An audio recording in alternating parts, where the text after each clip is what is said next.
الأنبياء والمرسلين محمد وآله وأصحابه أجمعين.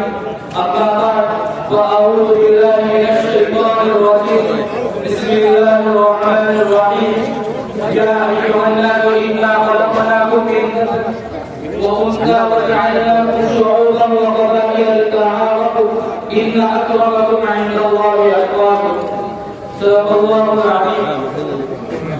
ನನ್ನ ಪ್ರೀತಿಯ ಗುರುಗಳೇ ಮತ್ತು ಮುಖ್ಯ ಅತಿಥಿಗಳೇ ಹಾಗೂ ನನ್ನ ಪ್ರೀತಿಯ ಸಹಪಾಠಿಗಳೇ, ಇವತ್ತಿನ ದಿನ ನಮ್ಮ ಎಲ್ಲರ ಸಂತೋಷದ ದಿನ. ಏಕೆಂದರೆ ಇವತ್ತಿನ ದಿನ ನಮಗೆ ಸ್ವತಂತ್ರ ಸಿಕ್ಕಿದ ದಿನ. ಇದಕ್ಕಾಗಿ ನಾನು ನಿಮ್ಮ ಮುಂದೆ ಸ್ವತಂತ್ರದ ಬಗ್ಗೆ ಕೆಲವು ಮಾತುಗಳನ್ನು ಹೇಳುತ್ತೇನೆ. ದಯವಿಟ್ಟು ಶಾಂತಿಯಿಂದ ಕೇಳಿಕೊಳ್ಳಿ. ಸ್ನೇಹಿತರೆ, ನಮ್ಮ ದೇಶ 15 ಆಗಸ್ಟ್ 1947ರಲ್ಲಿ ಬ್ರಿಟಿಷರ ಕೈಯಿಂದ ಬಿಡುಗಡೆ ಆಯಿತು.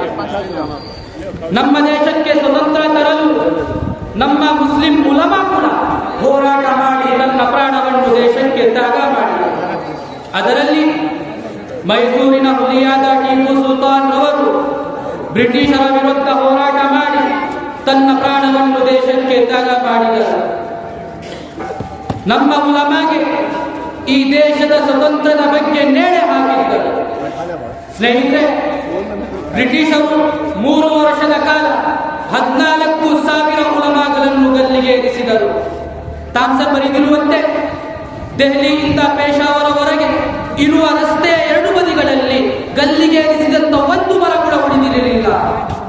ಹೀಗೆ ಹಿಂದೂಸ್ತಾನದ ಸ್ವತಂತ್ರಕ್ಕಾಗಿ ತ್ಯಾಗಗಳನ್ನು ಮಾಡಲು ಜನರನ್ನು ಒಗ್ಗೂಡಿಸಿದವರು ಹಜರತ್ ಮೌಲಾನಾ ಶೈಖುದ್ದೀನ್ ರಹಮತುಲ್ಲಾಹಿ ಅಲೈಹಿ ಅವರು.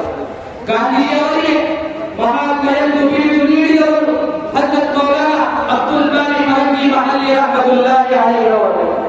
ಇದೇ ಮಾತನ್ನು ನಮ್ಮ ಗುರು ಹಜರತ್ ಮೌಲಾನಾ ಮೊಹಮ್ಮದ್ ಜೈನುಲಾಬ್ದೀನ್ ರಶಾದಿ ಮದನಿ ರಹಮತುಲ್ಲಾಹಿ ಅಲೈಹಿ ಅವರು 15 ಆಗಸ್ಟರಂದು ಹೇಳುತ್ತಿದ್ದರು, ಹಿಂದೂಸ್ತಾನದ ಸ್ವತಂತ್ರಕ್ಕಾಗಿ ತ್ಯಾಗಗಳನ್ನು ಮಾಡಲು ಜನರನ್ನು ಒಗ್ಗೂಡಿಸಿದವರು ಹಜರತ್ ಮೌಲಾನಾ ಶೈಖುದ್ದೀನ್ ರಹಮತುಲ್ಲಾಹಿ ಅಲೈಹಿ ಅವರು.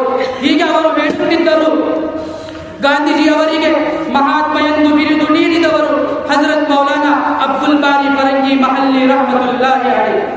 ಹೀಗೆ ಹಜರತ್ ಮೌಲಾನಾ ಮಹಮೂದುಲ್ ಹಸನ್ ದೇವಬಂದಿ ರಹಮತುಲ್ಲಾಹಿ ಅಲೈಹಿ ಈ ದೇಶದ ಸ್ವತಂತ್ರಕ್ಕಾಗಿ ಇಂಡಿಯನ್ ನ್ಯಾಷನಲ್ ಕಾಂಗ್ರೆಸ್ ಒಬ್ಬ ಪಾರ್ಟಿಯನ್ನು ಮಾಡಿ ಹೋರಾಟ ಮಾಡಿದರು. ಆಗ ನಮ್ಮ ದೇಶ 1947ರಲ್ಲಿ ಬ್ರಿಟಿಷರ ಕೈಯಿಂದ ಬಿಡುಗಡೆ ಆಯಿತು. ಹೀಗೆ ನಮ್ಮ ದೇಶದ ಹೋರಾಟಕ್ಕಾಗಿ ನಮ್ಮ ಹಿಂದೂ ತಮ್ಮಂದಿರು ಕೂಡ ಸಹಾಯವಾದರು. ಅದರಲ್ಲಿ ಕರವ ಚಂದ್ರ ಗಾಂಧಿ, ಸುಭಾಷ್ ಚಂದ್ರ ಬೋಸ್, ಡಾಕ್ಟರ್ ಬಿ.ಆರ್. ಅಂಬೇಡ್ಕರ್ ಹಾಗೂ ಮುಂತಾದ ಜನರು ಇದ್ದರು. ಇದಕ್ಕಾಗಿ ಈ ದೇಶ ನಿಮ್ಮ ಎಲ್ಲರ ಆಸೆ. ನಾವು ಸಂತೋಷದಿಂದ ಕೂಡಿ ಬಾಳಬೇಕು ಎಂದು ವಿನಂತಿ. ಸ್ನೇಹಿತರೆ, ಇವತ್ತಿನ ದಿನ ನಾವು ಈ ದಾರುಲ್ ಉಲೂಮ್ ಶಾ ವಲಿಯುಲ್ಲಾ ಇಂದ ಈ ಸಂದೇಶವನ್ನು ಹೇಳಲು ಬಯಸುತ್ತೀವಿ. ನಮಗೆ ಈ ದೇಶದ ಮೇಲೆ ಮೊದಲು ಪ್ರೀತಿ ಇತ್ತು, ಇಂದು ಇದೆ, ಸದಾ ಕಾಲವೂ ಇರುತ್ತದೆ ಇನ್ಶಾ ಅಲ್ಲಾಹ್ ತಾಲಾ. ನಮ್ಮ ದೇಶದ ಹಿಂದೂ, ಮುಸ್ಲಿಂ, ಸಿಖ್, ಕ್ರಿಶ್ಚಿಯನ್ ಎಲ್ಲರೂ ಸಹೋದರರು. ಇವತ್ತು ನಾವು ನಮ್ಮ ದೇಶಕ್ಕಾಗಿ ತ್ಯಾಗಗಳನ್ನು ಮಾಡಲು ಸಿದ್ಧರಾಗಿದ್ದೀವಿ. ಸ್ನೇಹಿತರೆ, ಇಷ್ಟು ಮಾತನ್ನು ಹೇಳಿ ನಾನು ನನ್ನ ಮಾತನ್ನು ಮುಗಿಸಿಕೊಳ್ಳುತ್ತೇನೆ. ಜೈ ಹಿಂದ್, ಜೈ ಭಾರತ್. ಅಸ್ಸಲಾಮು ಅಲೈಕುಂ ವರಹಮತುಲ್ಲಾಹಿ ವಬರಕಾತುಹು.